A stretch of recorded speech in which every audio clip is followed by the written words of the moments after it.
Hi மக்களே, welcome back to RJ family. என்ன பெட்டு இவ்வளோ கன்றாவே இருக்குன்னு பார்க்குறீங்களா? ஆமாங்க, டெய்லி இப்படியே தான் விட்டு போகிறாங்க.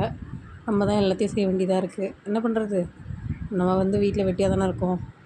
ஸோ அதனால் எல்லாத்தையுமே க்ளீன் பண்ணலான்னு சொல்லிவிட்டு கடகடன்ட்டு எல்லாத்தையும் எடுத்து வச்சுட்டு, எனக்கு எப்போயுமே பெட்ஷீட் மட்டும் கலைஞ்சிருந்ததுன்னா ரொம்ப டென்ஷன் ஆகிடுவேன் நான். ஸோ அதனால் எல்லாத்தையும் க்ளீன் பண்ணிவிட்டு கடகடன்ட்டு எல்லாத்தையும் எடுத்து அடுக்கிட்டு, இப்போ அப்படி இருந்த பெட்டு இப்போ எப்படி இருக்குதுன்னு மட்டும் பாருங்களேன். மார்னிங் நம்மளுக்கு டெய்லி ரெகுலர் டியூட்டி இது தான்.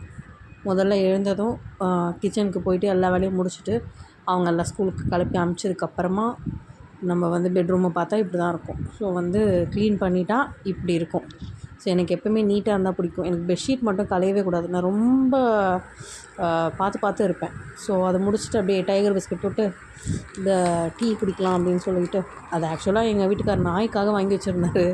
ஆனால் நானே என்னை நாயை நினச்சிக்கிட்டு நானே சாப்பிட்லாம் அப்படின்னு சொல்லிட்டு பிஸ்கெட் தொட்டு சாப்பிட்டேன். ரொம்ப பசியாக இருந்துச்சா, ஸோ அதுதான்.